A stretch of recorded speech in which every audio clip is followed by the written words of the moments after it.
Imagine this: someone who reads endlessly, yet never reads their own emotions. They understand countless theories, but fail to understand the restlessness within their own heart. Or someone who has memorized many verses, yet cannot read the meaning behind the trials they are living through. This is where the essence of Iqro begins to unfold.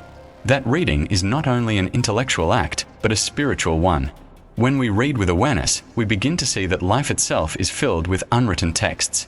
Patience in the face of hardship, sincerity in letting go, gratitude in the smallest moments.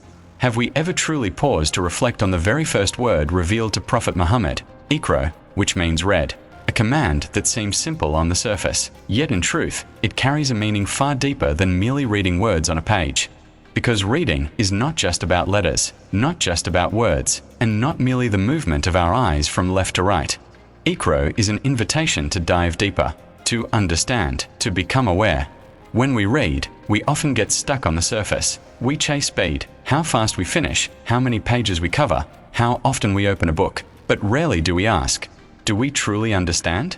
Iqro calls us to go beyond that, to read ourselves, to read our circumstances, to read the signs of life scattered all around us.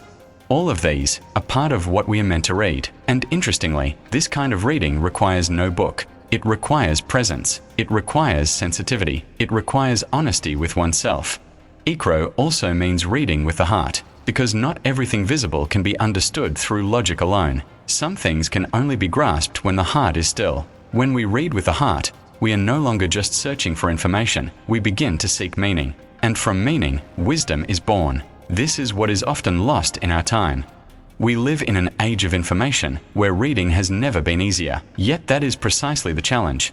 We read so much, but understand so little. We know many things, yet we do not truly know ourselves. And perhaps, that is the most important reading of all, because from there, all transformation begins. Iqro is not only a command to read the world outside, but an invitation to journey inward, to see the wounds that have yet to heal, to recognize the patterns that keep repeating, and slowly to make peace with them.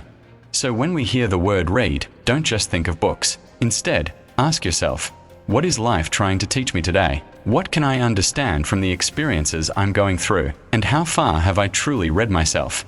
Because in the end, true reading is not about how much we know, but how deeply we understand. And perhaps that is the true meaning of Iqro.